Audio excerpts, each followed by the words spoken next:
ಸಾಕು.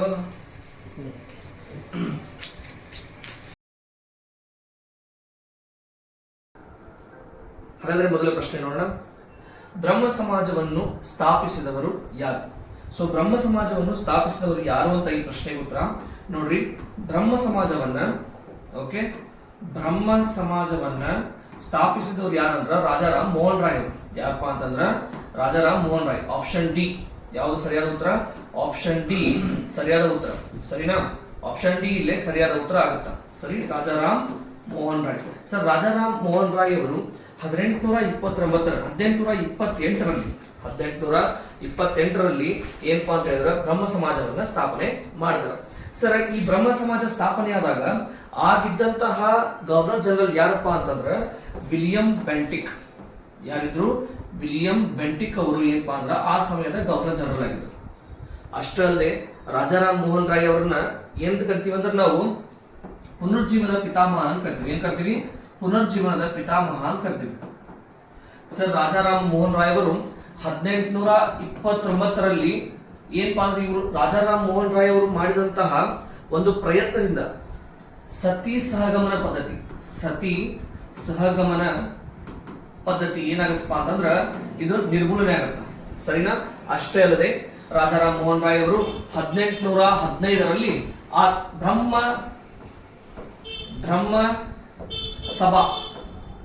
ಸಭಾವನ್ನು ಸ್ಥಾಪನೆ ಮಾಡ್ತಾರೆ. ಸರ್ ನೋಡ್ರಿ ಎಷ್ಟು ಡೀಟೇಲಿಂಗ್ ಐತಿ ಅಂತಂದ್ರ ಫಸ್ಟ್ ಪ್ರಶ್ನೆ ಏನಪ್ಪಾ ಅಂತಂದ್ರ ಬ್ರಹ್ಮ ಸಮಾಜವನ್ನ ಸ್ಥಾಪಿಸಿದವರು ಯಾರು?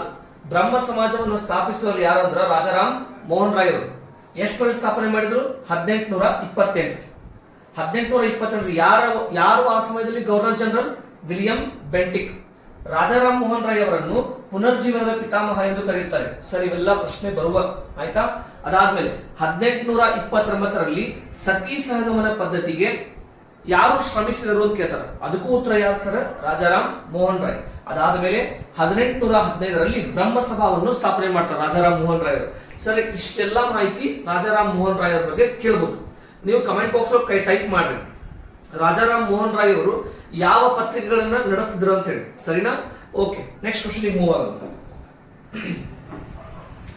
ಭಾರತದ ಮೊದಲ ನೌಕಾಪಡೆ ಅಧಿಕಾರಿ ಯಾವ ವರ್ಷದಲ್ಲಾಗಿದ್ದರು ಅಂತ ಹೇಳಿ. ಸರ್, ಇದಕ್ಕೆ ಸರಿಯಾದ ಉತ್ತರ ಏನಪ್ಪಾ ಅಂದ್ರೆ 1927ರಲ್ಲಿ ಏನಪ್ಪಾ ಅಂದ್ರೆ ಭಾರತದ ಮೊದಲ ನೌಕಾಪಡೆ ಅಧಿಕಾರಿ ಆಕ್ಟ್ ಬಂದಿರುತ್ತೆ, ಒಂದು ನೇವಿ ಆಕ್ಟ್ ಅಂತ ಹೇಳಿ 1927ರಲ್ಲಿ. ಸೊ ಅದೇ ಪ್ರಶ್ನೆನ ಈ ರೀತಿಯಾಗಿ ನಿಮ್ಗೆ ಕೇಳಾಗುತ್ತಾರೆ. ಸರಿನಾ? ಹಾಗಾದ್ರೆ ಮುಂದಿನ ಪ್ರಶ್ನೆ ಹೋಗೋಣ.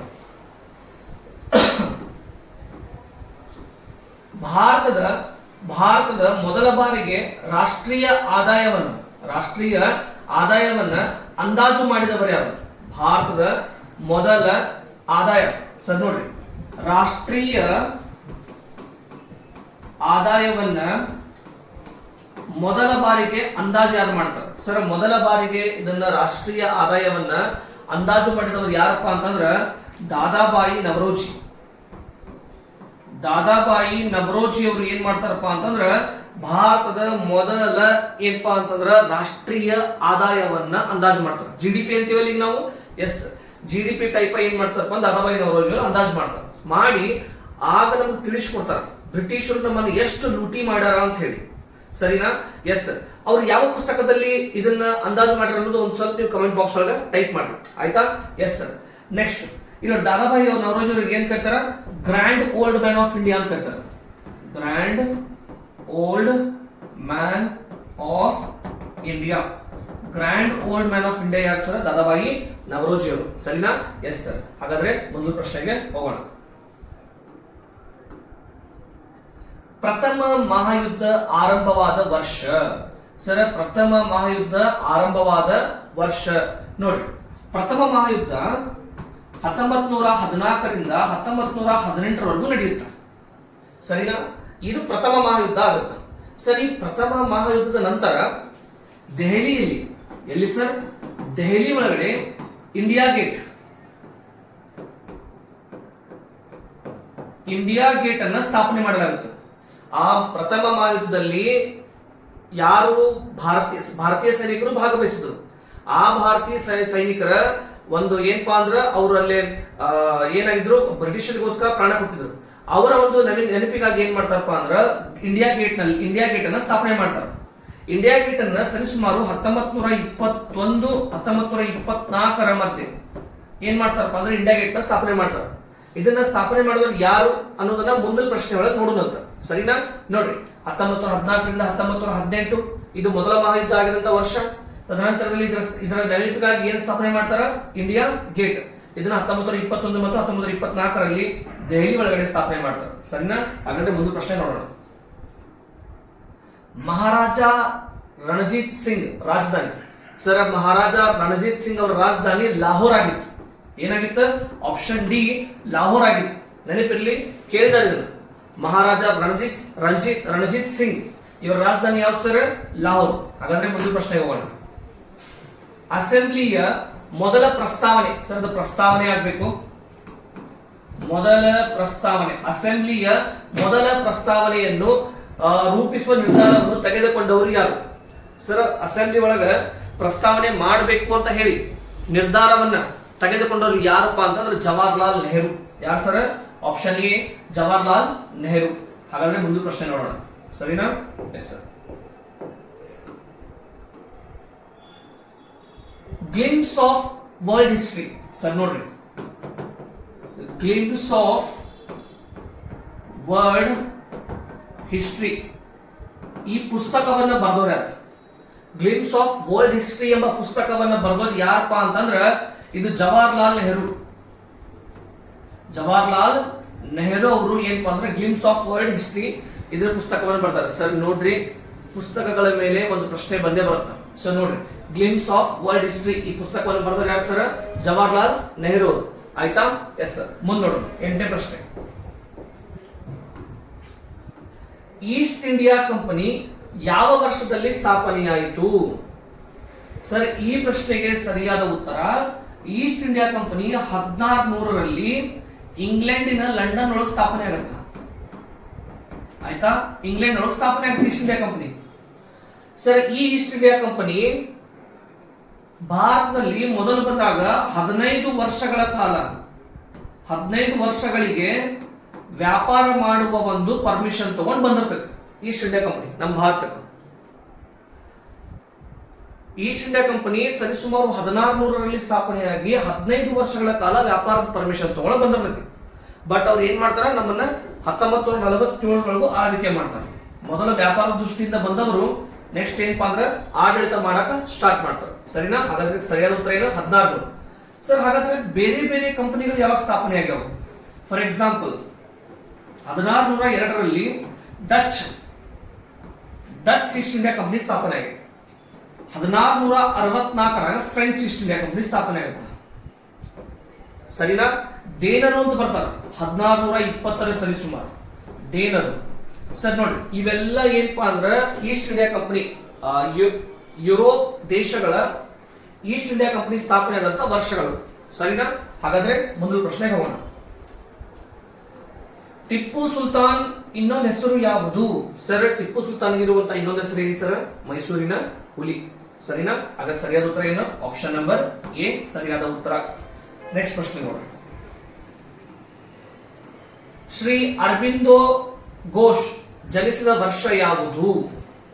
ಸರ್, ಅರಬಿಂದೋ ಘೋಷ್ ಅವರು ಜನಿಸಿದ ವರ್ಷ ಯಾವಪ್ಪ ಅಂದ್ರ 1872. 1872ರಲ್ಲಿ ಅರಬಿಂದೋ ಘೋಷ್ ಅವರು ಏನಕ್ಕಪ್ಪ ಅಂದ್ರ ಅವ್ರ ಜನನ ಆಗುತ್ತ. ಸರಿನಾ? ಸರ್, ಇವರು ಸಹ ಒಬ್ಬ ಏನಪ್ಪಾ ಅಂದ್ರ ಲಾಲಬಾಲ ಪಾಲ ಅವ್ರ ಜೊತೆ ಇರುವಂತಹ ಒಬ್ಬ ವ್ಯಕ್ತಿ ಅರಬಿಂದೋ ಘೋಷ್. ಅವ್ರ ವಿಚಾರಗಳಿಗೆ ಏನಪ್ಪಾ ಅಂದ್ರ ಅವ್ರ ವಿಚಾರಗಳನ್ನ ಹೊಂದಿದಂತಹ ಒಬ್ಬ ವ್ಯಕ್ತಿ ಯಾರಪ್ಪ ಅಂದ್ರ ಅರಬಿಂದೋ ಘೋಷ್. 11ನೇ ಪ್ರಶ್ನೆ.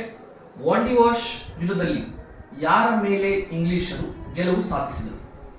ಸರ್ ನೋಡ್ರಿ, ವಾಂಡಿವಾಶ್ ಯುದ್ಧ 1760ರಲ್ಲಿ ಫ್ರೆಂಚರಿಗೂ ಮತ್ತು ಇಂಗ್ಲಿಷರ ಮಧ್ಯೆ ನಡೆಯಿತು. ಆಯ್ತಾ ಸರ್? ಹಾಗಾದ್ರೆ ಇದಕ್ಕೆ ಸರಿಯಾದ ಉತ್ತರ ಏನು ಸರ್? ಫ್ರೆಂಚ್. ಆಪ್ಷನ್ ಬಿ ಸರಿಯಾದ ಉತ್ತರ. ಹಾಗಾದ್ರೆ ಮತ್ತೆ ಇನ್ನೂ ಸ್ವಲ್ಪ ಮಾಹಿತಿ ತಿಳ್ಕೊಂತ ಹೋಗೋಣ ಇದ್ರ ಬಗ್ಗೆ. ವಾಂಡಿವಾಶ್ ಕದನದಲ್ಲಿ ಫ್ರೆಂಚರ ಪರ ಕೌಂಟ್ ಡಿ ಲಾಲಿ ಇವರು ಏನ್ ಮಾಡ್ತಾರೆ, ಯುದ್ಧದಾಗ ಭಾಗವಹಿಸ್ತಾರೆ. ಇಂಗ್ಲಿಷರ ಪರ ಸರ್ ಐರ್ ಕುಟ್ ಅವ್ರು ಏನ್ ಮಾಡ್ತಾರೆ, ಭಾಗವಹಿಸ್ತಾರೆ. ಕೇಳ್ತಾನೆ, ಇದು ಪ್ರಶ್ನೆ ಕೇಳ್ತಾನ, ವಾಂಡಿವಾಶ್ ಕದನ ಅಂತ ಕೇಳ್ಬೋದು, ಅಥವಾ ಇದನ್ನ ಮೂರನೆಯ ಆಂಗ್ಲೋ ಫ್ರೆಂಚ್ ಕದನ ಅಂತಾನೂ ಕರಿಬಹುದು. ಮೂರನೆಯ ಆಂಗ್ಲೋ ಫ್ರೆಂಚ್ ಕದನ ಅಂತ ಕರೆದ್ರು ಒಂದೇ, ವಾಂಡಿವಾಶ್ ಕದನ ಅಂತ ಕರೆದ್ರು ಒಂದೇ, ಅಥವಾ ಮೂರನೆಯ ಕರ್ನಾಟಿಕ್ ಯುದ್ಧ ಅಂತ ಕರೆದ್ರು ಒಂದೇ. ಸರಿ, ಈ ಮೂರು ಯುದ್ಧ ಕರೆದ್ರು ಒಂದೇ ಹೆಸರು. ಫ್ರೆಂಚ್ ಮತ್ತು ಇಂಗ್ಲಿಷರ ಮಧ್ಯೆ ನಡೀತೈತಿ. 1760ರ ಸುಮಾರು ನಡೀತೈತಿ. ಇದು ಯಾರು ಇದ್ರ ಭಾಗವಹಿಸಿದ್ರ ಅಂದ್ರೆ ಫ್ರೆಂಚರ ಪರ ಕೌಂಟ್ ಡಿ ಲ್ಯಾಲಿ ಮತ್ತು ಇಂಗ್ಲಿಷರ ಪರ ಸರ್ ಐರ್ಕುಟ್ ಇವರು ಭಾಗವಹಿಸ್ತಾರೆ. ಸರಿನಾ? ಸೊ ಇಷ್ಟೇನಪ್ಪ ಅಂದ್ರೆ ನಿಮ್ಗೆ ವಾಂಡಿವಾಶ್ ಕದನದ ಬಗ್ಗೆ ಇರುವಂತಹ ಮಾಹಿತಿ. ಹಾಗಾದ್ರೆ ನೆಕ್ಸ್ಟ್ ಪ್ರಶ್ನೆ ಹೋಗೋಣ. ಬಂಗಾಳದ ಪ್ರಥಮ ಗವರ್ನರ್ ಜನರಲ್ ಯಾರು? ಸರ್, ಇದಕ್ಕೆ ಸರಿಯಾದ ಉತ್ತರ Warren Hastings. Option number D, Warren Hastings ಇದಕ್ಕೆ ಸರಿಯಾದ ಉತ್ತರ. ಸರಿ, ಪ್ರಶ್ನೆಗಳನ್ನು ಹೆಂಗ್ ಕೇಳಬಹುದು? ಬಂಗಾಳದ ಗವರ್ನರ್ ಅಂದ್ರ ರಾಬರ್ಟ್ ಕ್ಲೈವ್ ಬರ್ದ್ ಬರ್ರಿ, ಆಯ್ತಾ? ಇದೇ ಪ್ರಶ್ನೆನ ಬಂಗಾಳದ ಗವರ್ನರ್ ಜನರಲ್ ಎಂಬ ಒಂದು ಎಕ್ಸ್ಟ್ರಾ ಶಬ್ದ ಬಂತಂದ್ರ, ಗವರ್ನರ್ ಜನರಲ್ ಅಂತ ಬಂದ್ರ ವಾರನ್ ಹೆಸ್ಟಿಂಗ್ ಬರ್ದ್ ಬರ್ರಿ. ನೆಕ್ಸ್ಟ್, ಭಾರತದ ಪ್ರಥಮ ಗವರ್ನರ್ ಜನರಲ್ ಅಂತ ಕೇಳಿದ್ರ ಲಾರ್ಡ್ ಕ್ಯಾನಿಂಗ್ ಬರೀರಿ. ನೆಕ್ಸ್ಟ್ ಪ್ರಶ್ನೆ, ಮೊದಲ ವೈಸ್ರಾಯಿ ಅಂತ ಪ್ರಶ್ನೆ ಕೇಳಿದ್ರ ಇದಕ್ಕೆ ಸರಿಯಾದ ಉತ್ತರ ಸಾರಿ ಇಲ್ಲೇ ಭಾರತದ ಪ್ರಥಮ ಗವರ್ನರ್ ಜನರಲ್ ಇಲ್ಲಿ ವಿಲಿಯಂ ಬೆಂಟಿಕ್ ಆಗ್ಬೇಕು. ಮೊದಲ ವೈಸ್ರಾಯ್ ಯಾರು ಸರ್? ಕ್ಯಾನಿಂಗ್. ನೋಡ್ರಿ, 4 ಪ್ರಶ್ನೆಗಳು ಗವರ್ನರ್ ಜನರಲ್ ಸಂಬಂಧಪಟ್ಟಂಗ, 4 ಉತ್ತರ. ಬಂಗಾಳದ ಗವರ್ನರ್ ರಾಬರ್ಟ್ ಕ್ಲೈವ್ ಮೊದಲ ಗವರ್ನರ್, ಬಂಗಾಳದ ಗವರ್ನರ್ ಜನರಲ್ ಮೊದಲ ವಾರನ್ ಹೆಸ್ಟಿಂಗ್, ಭಾರತದ ಪ್ರಥಮ ಗವರ್ನರ್ ಜನರಲ್ ವಿಲಿಯಂ ಬೆಂಟಿಕ್, ಮೊದಲ ವೈಸ್ರಾಯಿ ಕ್ಯಾನಿಂಗ್. 4 ಪ್ರಶ್ನೆಗೆ ಇಲ್ಲೇನಪ್ಪ ಅಂದ್ರ 4 ಪ್ರಶ್ನೆ 4 ಉತ್ತರ. ನಿಮಗೆ ಕೇಳಿ ಈಗ ಬಂಗಾಳದ ಪ್ರಥಮ ಗವರ್ನರ್ ಜನರಲ್ ಆಗತ್ತ. ಸೊ ಇದಕ್ಕೆ ಸರಿಯಾದ ಉತ್ತರ ಏನ್ ಸರ್? ವಾರನ್ ಹೆಸ್ಟಿಂಗ್ ಸರಿಯಾದ ಉತ್ತರ ಆಗಿರುತ್ತೆ. ಹಾಗಾದ್ರೆ ಮುಂದಿನ ಪ್ರಶ್ನೆ ನೋಡೋಣ. ಕೋಲ್ಕತ್ತಾ ವಿಕ್ಟೋರಿಯಾ ಸ್ಮಾರಕವನ್ನ ಯಾರು ಸ್ಥಾಪನೆ ಮಾಡಿದರು? ಕೋಲ್ಕತ್ತಾ ವಿಕ್ಟೋರಿಯಾ ಸ್ಮಾರಕವನ್ನ ಯಾರು ಸ್ಥಾಪನೆ ಮಾಡಿದ್ರಂದ್ರ ಕಡ್ಸನ್, ಜಾರ್ಜ್ ಕಡ್ಸನ್ ಸ್ಥಾಪನೆ ಮಾಡ್ತಾರೆ. ಕೋಲ್ಕತ್ತಾದ ವಿಕ್ಟೋರಿಯಾ ಸ್ಮಾರಕವನ್ನು ಯಾರು ಸ್ಥಾಪನೆ ಮಾಡ್ತಾರ? ಕಡ್ಸನ್. ಸರ್, ಈ ಪ್ರಶ್ನೆ ಕೇಳಿದಾನ. Okay, George ಕಡ್ಸನ್. ನೀವೇನ್ ಏನಾಗತ್ತಂದ್ರ ನಿಮಗೆ ಇಡೀ ಇತಿಹಾಸದಾಗ 3 ರಿಂದ 4 ಕ್ವಶನ್ ಬರ್ತಾವ ಆರ್ಮಿಜಿಡಿಗೆ. ಸೊ ನೀವೆಲ್ಲ ನೋಡ್ಕೊಂಡು ಹೋಗ್ಬೇಕಾಗತ್ತ ಈ ಟೈಪ್ ಕ್ವಶನ್ಸ್ ಎಲ್ಲ. ಸರಿನಾ? ಸೊ ಇದಕ್ಕೆ ಸರಿಯಾದ ಉತ್ತರ ಏನು? ಆಪ್ಷನ್ ಬಿ ಸರಿಯಾದ ಉತ್ತರ. ಸರಿ, ಮುಂದ್ ಪ್ರಶ್ನೆ ನೋಡೋಣ. ಆಯ್ತಾ? ಇಂಡಿಯಾ ಗೇಟ್ ಅನ್ನು ಯಾರು ವಿನ್ಯಾಸ ಮಾಡಿದರು? ನಾನು ಜಸ್ಟ್ ಮಾತಾಡಿದ್ದೆ. ಮೊದಲ ಮಹಾಯುದ್ಧ ನಡೆದಿದ್ದು 1914ರಿಂದ 1918. ಇದರ ಸ್ಮಾರಕವಾಗಿ ಇಂಡಿಯಾ ಗೇಟ್ ಅನ್ನ ದೆಹಲಿ ಒಳಗೆ ಸ್ಥಾಪನೆ ಮಾಡ್ತಾರ. ಆಯ್ತಾ? ಇದರ ಸ್ಮಾರಕವಾಗಿ ದೆಹಲಿ ಒಳಗೆ ಇಂಡಿಯಾ ಗೇಟ್ ನ ಸ್ಥಾಪನೆ ಮಾಡ್ತಾರ. ಇದನ್ನ ಕಟ್ತವ್ರು ಯಾರಪ್ಪ ಅಂದ್ರ sir Edwin Lutyens. Option number B ಸರಿಯಾದ ಉತ್ತರ. ಸರಿನಾ? ಹಾಗಾದ್ರೆ ನೆಕ್ಸ್ಟ್ ಪ್ರಶ್ನೆಗೆ ಹೋಗೋಣ. ಭಾರತಕ್ಕೆ ಸಮುದ್ರ ಮಾರ್ಗವನ್ನು ಕಂಡುಹಿಡಿದವರು ಯಾರು? ಸರ್, ಇದಕ್ಕೆ ಸರಿಯಾದ ಉತ್ತರ ಯಾರಪ್ಪ ಅಂದ್ರ ವಾಸ್ಕೋಡಿಗಾಮ ಏನ್ ಮಾಡ್ತಾರ ಅಂದ್ರ 1498 ಭಾರತಕ್ಕೆ ಬರ್ತಾರ. ಕೇರಳದ ಕಲ್ಲಿನ ಕೋಟೆ, ಆಯ್ತಾ, ಇಲ್ಲಿ ಬಂದು ಇಳಿತಾರ. ಈ ಸಮಯದಾಗ ಭಾರತದ ರಾಜ ಯಾರ್ತಾರ? ಜಾಮೂರ್. ಆಯ್ತಾ ಸರ್? ಮೊದಲು ಪೋರ್ಚುಗೀಸರ ವಾಸ್ಕೋಡಿಗಾಮ ಭಾರತಕ್ಕೆ ಜಲಮಾರ್ಗವನ್ನ ಕಂಡುಹಿಡಿತಾರ.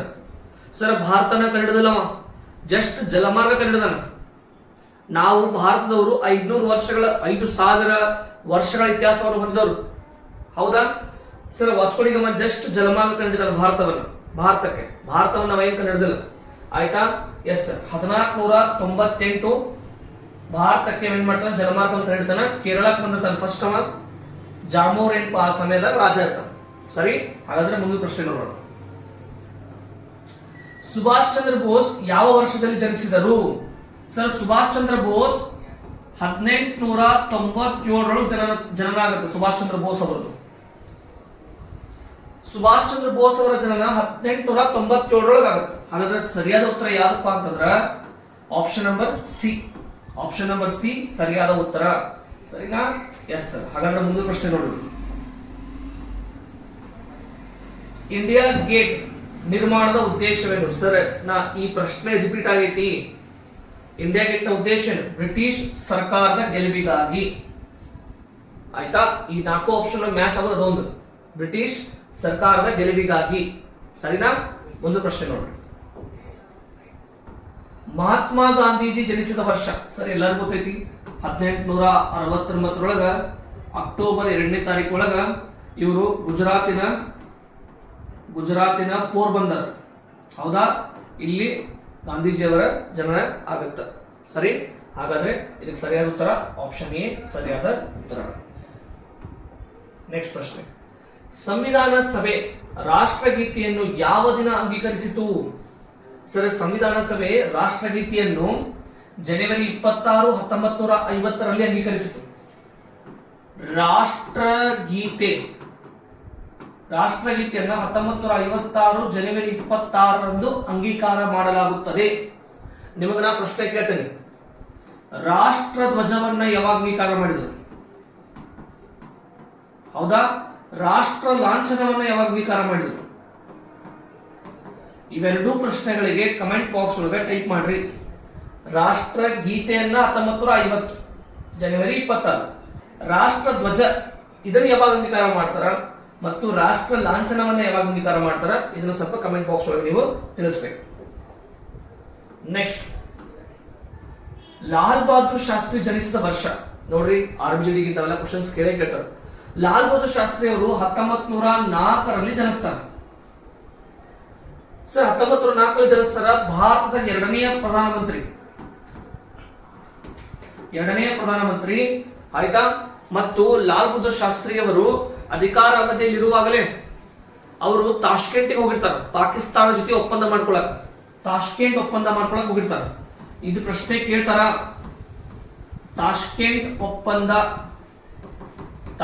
ಒಪ್ಪಂದ ಮಾಡಿಕೊಳ್ಳಲು 1960 ಹೋಗಿರ್ತಾರೆ ತಾಷ್ಕೆಂಟಿಗೆ.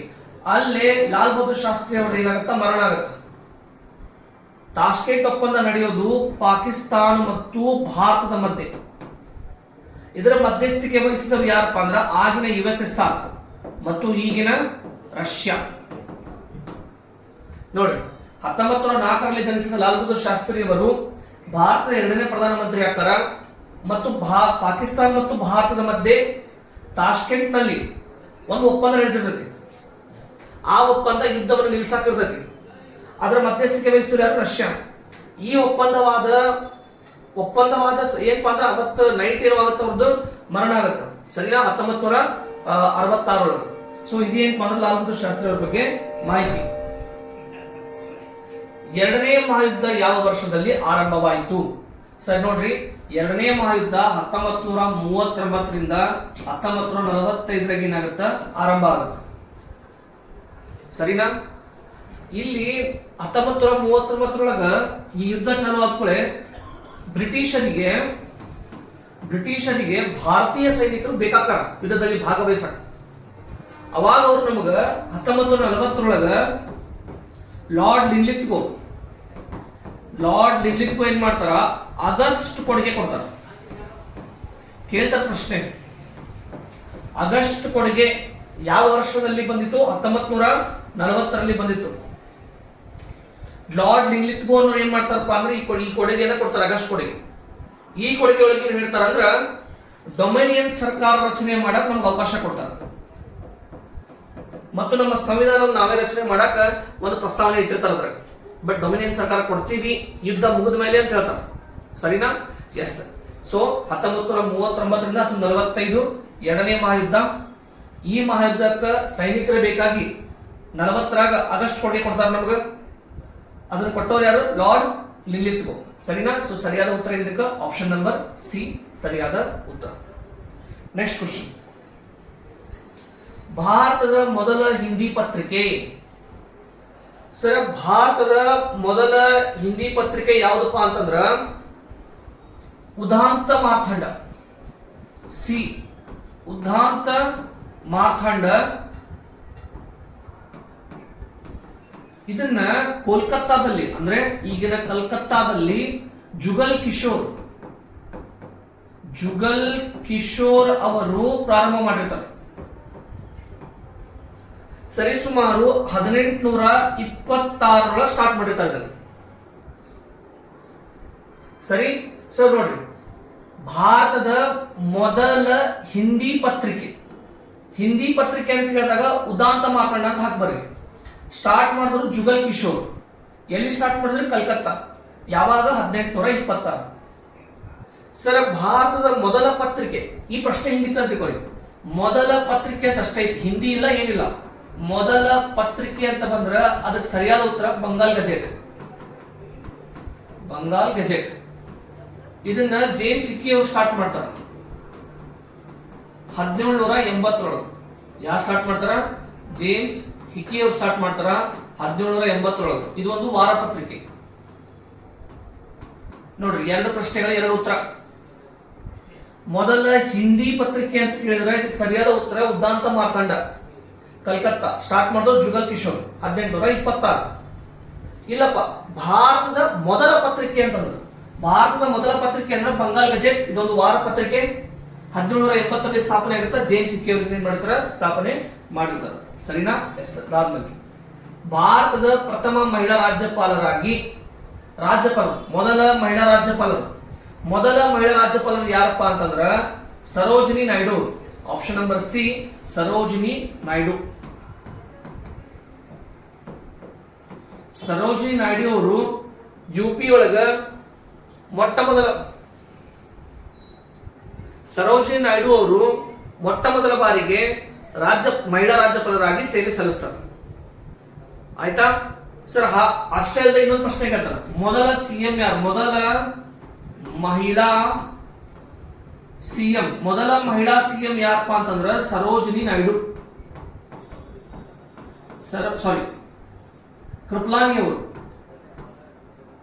ಕೃಪಲಾನಿ ಅವರು ಮೊದಲ ಮಹಿಳಾ ಸಿಎಂ. ಮೊದಲ ಗವರ್ನರ್ ಅಥವಾ ರಾಜ್ಯಪಾಲ ಅಂತ ಕೇಳಿದ್ರೆ ಯಾರು? ಸರೋಜಿನಿ ನಾಯ್ಡು. ತಿಳಿತಾ? ಸಿಎಂ ಅಂತ ಕೇಳಿದ್ರ ಕೃಪಲಾನಿ, ಗವರ್ನರ್ ಅಂತ ಕೇಳಿದ್ರ ಸರೋಜಿನಿ ನಾಯ್ಡು. ಸರಿನಾ? Yes sir. ಹಾಗಾದ್ರೆ ನೆಕ್ಸ್ಟ್ ಪ್ರಶ್ನೆಗೆ ಹೋಗೋಣ.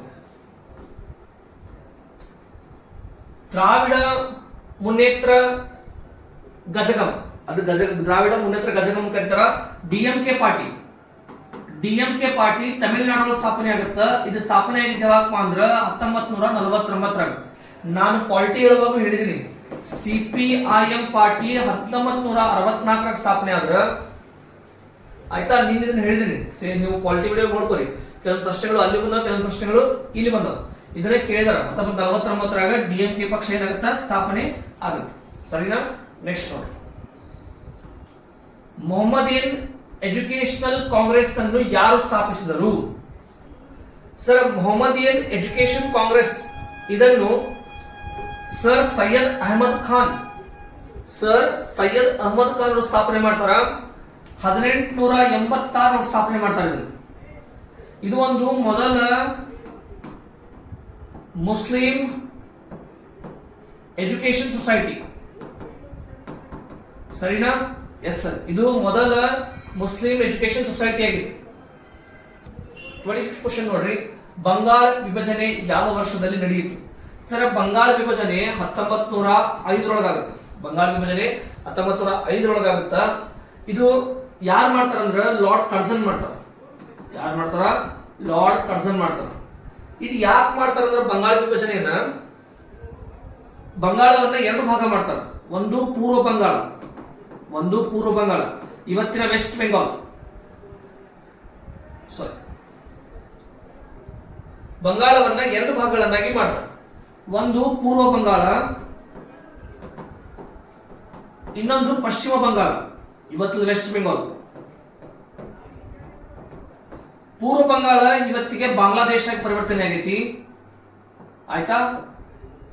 ಪಶ್ಚಿಮ ಬಂಗಾಳ ಇವತ್ತ ವೆಸ್ಟ್ ಬೆಂಗಾಲ್ ಆಗಿ ಪರಿವರ್ತನೆ ಆಗೈತಿ, ಆಯ್ತು. 1905 ಲಾರ್ಡ್ ಕರ್ಸನ್ ಏನ್ ಮಾಡ್ತಾರ, ವೆಸ್ಟ್ ಪೂರ್ವ ಬಂಗಾಳ ಮತ್ತು ಪಶ್ಚಿಮ ಬಂಗಾಳ ಅಂತ ಎರಡು ಡಿವೈಡ್ ಮಾಡ್ತಾರ. ಸರಿ, ಡಿವೈಡ್ ಮಾಡಿ ಇದನ್ನ ವಾಪಸ್ 1911 ಏನ್ ಮಾಡ್ತಾರ ಅಂದ್ರೆ ಈ ವಿಭಜನೆಯನ್ನ ರದ್ದು ಮಾಡ್ತಾರೆ. ಯಾಕಂದ್ರೆ ಜನರ ಆಕ್ರೋಶ ಮುಗಿಲು ಮುಟ್ತದೆ, ಸ್ವತಂತ್ರ ಹೋರಾಟ ಮುಗಿಲು ಮುಟ್ತೈತಿ ಈ ಒಂದು ವಿಭಜನೆಯಿಂದ. ಯಾಕಂದ್ರೆ ಲಾರ್ಡ್ ಕರ್ಸನ್ ಇಲ್ಲಿ ಹಿಂದೂ ಮತ್ತು ಮುಸ್ಲಿಮರನ್ನ ಪ್ರತ್ಯೇಕ ಮಾಡಕ್ಕೋಸ್ಕರ ಬಂಗಾಳವನ್ನ ವಿಭಜನೆ ಮಾಡ್ತಾರೆ, ಸರಿನಾ. ಇದು ವಿಭಜನೆ ಮಾಡಿದ್ದನ್ನ 1911 ಈ ಡಿಸಿಷನ್ ವಾಪಸ್ ತಗೊಂತಾರೆ, ವಿಭಜನೆ ರದ್ದು ಮಾಡ್ತಾರೆ, ವಿಭಜನೆನ ರದ್ದು ಮಾಡಲಾಗುತ್ತೆ. ತಿಳಿತಾ. ಈ ವಿಭಜನೆ ರದ್ದು ಮಾಡಿದವರು ಯಾರಪ್ಪ ಅಂದ್ರ Lord Hardinge two. Lord Hardinge two ಅವ್ರು ಏನ್ ಮಾಡ್ತಾರೆ, ಈ ವಿಭಜನೆ ರದ್ದು ಮಾಡ್ತಾರೆ. ಸರ್ ಪ್ರಶ್ನೆ ನೋಡ್ಕೊರಿ, ಬಂಗಾಳ ವಿಭಜನೆ ಆಗಿತ್ತು 1905, ಮಾಡಿದವರು Lord Curzon. West Bengal, east Bengal, ಈ ವಿಭಜನೆ ರದ್ದು ಮಾಡಿದ್ದೇವಾಗ 1911, ಮಾಡಿದವರು ಯಾರು, ಹಾರ್ಡಿಂಜ್ ಟು, ಸರಿತಾ. ಇದು ಏನಪ್ಪಾ ಅಂದ್ರೆ ಈ ಬಂಗಾಳ ವಿಭಜನೆಯಲ್ಲಿ ಬರುವಂತ ಪ್ರಶ್ನೆಗಳು. ಸರಿ, ನೆಕ್ಸ್ಟ್ ಪ್ರಶ್ನೆ ಹೋಗೋಣ. ಬಂಗಾಳ ವಿಭಜನೆಯ ವಿರೋಧವನ್ನು ಯಾರು ನಡೆಸಿದರು? ಸರಿ, ಸರಿಯಾದ ಉತ್ತರ ಏನಪ್ಪಾ ಅಂದ್ರೆ option number C, Bipin Chandrapal. Bipin Chandrapal ಅವ್ರು ಏನ್ ಮಾಡ್ತಾರ ಅಂದ್ರೆ ಈ ವಿಭಜನೆಯನ್ನ ಬಹಳ ವಿರೋಧ ಮಾಡ್ತಾರೆ, ಸರಿನಾ. Yes sir. ನೆಕ್ಸ್ಟ್, ಪ್ರಥಮ ಮುಸ್ಲಿಂ ಶಿಕ್ಷಣ ಸಂಸ್ಥೆ. ಸರಿ, ಈಗ ಹೇಳಿದ್ದೆ Mohammedan education society, Mohammedan education congress society ಅಂತ ಹೇಳಿ 1886 sir Syed Ahmad Khan, option number A, ಸ್ಥಾಪನೆ ಮಾಡ್ತಾರೆ. Option number A, sir Syed Ahmad Khan ಅವ್ರು ಏನ್ ಮಾಡ್ತಾರೆ, ಸ್ಥಾಪನೆ ಮಾಡಿರ್ತಾರೆ, ಸರಿನಾ. Yes sir. ನೆಕ್ಸ್ಟ್ ಪ್ರಶ್ನೆ ನೋಡೋಣ. ಸ್ವತಂತ್ರ ಹೋರಾಟದ ಸಮಯದಲ್ಲಿ ಸುಭಾಷ್ ಚಂದ್ರ ಬೋಸ್ ಪುನಃ ಪಡೆದ ಪಕ್ಷ ಯಾವುದು? ಸರ್, ಸ್ವತಂತ್ರ ಹೋರಾಟದ ಸಂದರ್ಭದಾಗ ಸುಭಾಷ್ ಚಂದ್ರ ಬೋಸ್ ಅವರು ಸ್ಥಾಪನೆ ಮಾಡಿದ ಪಕ್ಷ ಯಾವ್ದು ಆಗ್ಬೇಕಿತ್ತು? ಸ್ಥಾಪನೆ ಮಾಡಿದ ಪಕ್ಷ ಯಾವುದು ಅಂತಂದ್ರ ಇದೊಂದು ಸ್ವಲ್ಪ ರಾಂಗ್ ಆಗೈತಿ.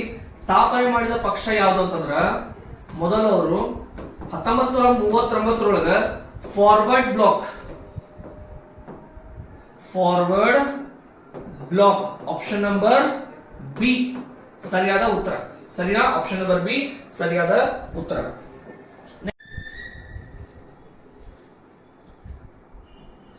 ನೆಕ್ಸ್ಟ್ ಕ್ವೆಶ್ಚನ್ ನೋಡಿ.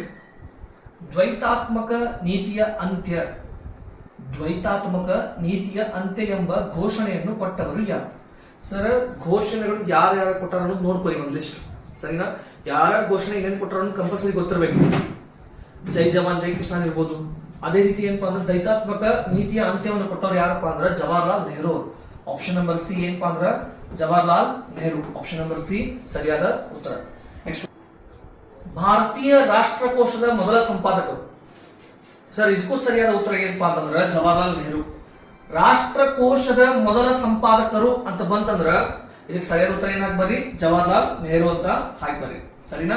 ನೆಕ್ಸ್ಟ್ ನೋಡಿ, ಯಾವ ಒಂದು ಪ್ರಾರಂಭಿಕ ಸ್ವತಂತ್ರ ಹೋರಾಟವನ್ನು ಮಹಾತ್ಮ ಗಾಂಧಿ ನೇತೃತ್ವವಲ್ಲದೆ ನಡೆಯಿತು?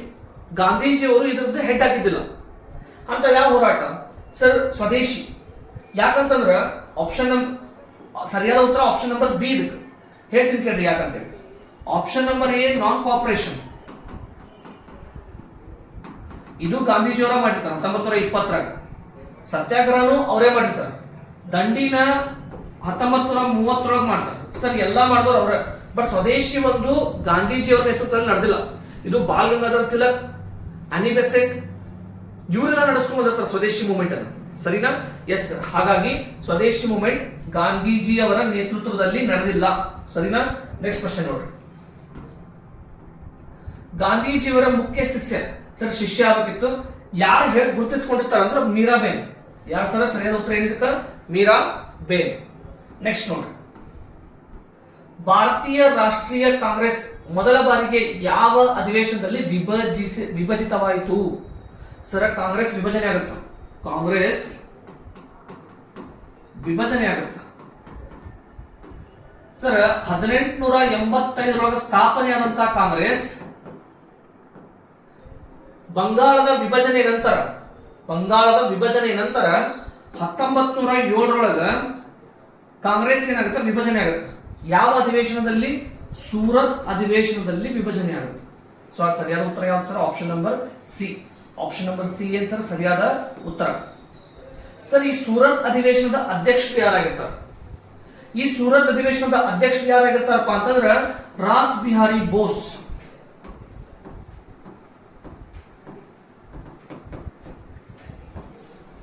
ನೋಡ್ರಿ ಪ್ರಶ್ನೆ, ವಿಭಜನೆ ಯಾವಾಗ ಆಯಿತು? 1907. ಮಾಡಿದವರು ಯಾರ ಒಂದು ಅಧ್ಯಕ್ಷತೆಯಲ್ಲಿ? ರಾಸ್ ಬಿಹಾರಿ ಬೋಸ್ ಅವರ ಅಧ್ಯಕ್ಷತೆಯಲ್ಲಿ. ಎಲ್ಲಿ ನಡೆಯಿತು? ಸೂರತ್ ನಲ್ಲಿ ನಡೆಯಿತು. Simple answer, simple questions. Yes, next. Mahatma ಗಾಂಧೀಜಿಯವರು ಸ್ಥಾಪಿಸಿದ ಸಂಸ್ಥೆ ಯಾವುದು ಅಲ್ಲ ಅಂತ ಆಗ್ಬೇಕು ಪ್ರಶ್ನೆ. ಯಾವುದು ಅಲ್ಲ ಅಂತ ಆಗ್ಬೇಕು ಪ್ರಶ್ನೆ. ಏನಾಗಬೇಕು? ಯಾವುದು ಅಲ್ಲ ಅಂತ ಆಗ್ಬೇಕಿತ್ತು ಪ್ರಶ್ನೆ. ಸರಿನಾ? ಯಾವುದು ಅಲ್ಲ ಅಂದ್ರೆ ವಿಶ್ವಭಾರತಿ ಅಲ್ಲ. ವಿಶ್ವಭಾರತಿ ಇದು ಗಾಂಧೀಜಿಯವರಿಂದ ಸ್ಥಾಪನೆಯಾದ ಸಂಸ್ಥೆ ಅಲ್ಲ. ಇದನ್ನ ರವೀಂದ್ರನಾಥ್ ಟ್ಯಾಗೋರ್ ಅವರು ಸ್ಥಾಪನೆ ಮಾಡ್ತಾರೆ. ಸರಿನಾ? ರವೀಂದ್ರನಾಥ್ ಟ್ಯಾಗೋರ್ ಅವರು ಇದನ್ನ ಸ್ಥಾಪನೆ ಮಾಡ್ತಾರ. ಬಾಕಿ ಸಾಬರಮತಿ ಗಾಂಧೀಜಿಯವರು ಸ್ಥಾಪನೆ ಮಾಡ್ತಾರೆ, ಸೇವಾಗ್ರಾಮ ಗಾಂಧೀಜಿಯವರು ಸ್ಥಾಪನೆ ಮಾಡ್ತಾರ, ಪಿನೋಕ್ಸ್ ಆಶ್ರಮವನ್ನು ಗಾಂಧೀಜಿಯವರು ಸ್ಥಾಪನೆ ಮಾಡ್ತಾರೆ. ವಿಶ್ವಭಾರತಿ ಒಂದು ಟ್ಯಾಗೋರ್ ಅವರು ಸ್ಥಾಪನೆ ಮಾಡ್ತಾರ. ಆದ ಕಾರಣಕ್ಕೆ ಪ್ರಶ್ನೆ ಏನಾಗಬೇಕು? ಮಹಾತ್ಮ ಗಾಂಧಿ ಸ್ಥಾಪಿತ ಸಂಸ್ಥೆ ಯಾವುದು ಅಲ್ಲ ಅಂತ ಆಗಬೇಕು. ಸರಿನಾ? ಎಸ್, ನೆಕ್ಸ್ಟ್ ಪ್ರಶ್ನೆ ನೋಡಿ. ಭಾರತ ಪಠ್ಯಕ್ರಮದಲ್ಲಿ ಇಂಗ್ಲಿಷ್ ಶಿಕ್ಷಣವನ್ನು ಪರಿಚಯಿಸಿದವರು ಯಾರು? Sir, Macaulay. ಇದಕ್ಕೆ ಸರಿಯಾದ ಉತ್ತರ ಏನು? ಮೆಕಾಲೆ. ಆದ ಕಾರಣಕ್ಕೋಸ್ಕರ ಮೆಕಾಲೆಗೆ ಏನ್ ಕರೀತಾರ? ಇಂಗ್ಲಿಷ್ ಶಿಕ್ಷಣದ ಪಿತಾಮಹ ಅಂತ.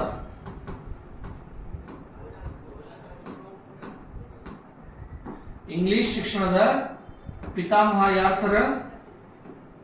ಮೆಕಾಲೆ. ಇಂಗ್ಲಿಷ್ ಶಿಕ್ಷಣದ ಪಿತಾಮಹ ಯಾರು ಸರ್? ಮೆಕಾಲೆ.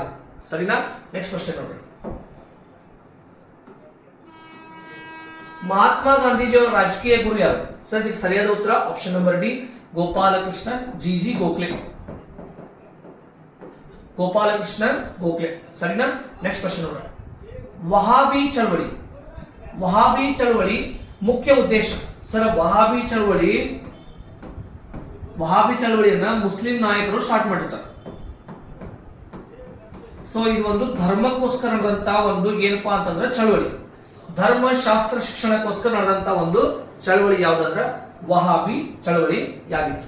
ಸರಿ, ನೆಕ್ಸ್ಟ್ ಕ್ವಶನ್ ನೋಡಿ. ಗಾಂಧೀಜಿಯವರ ಸತ್ಯಾಗ್ರಹ ತತ್ವವು ಯಾವ ಎರಡು ಮೌಲ್ಯಗಳ ಮೇಲೆ ಆಧಾರಿತವಾಗಿದೆ?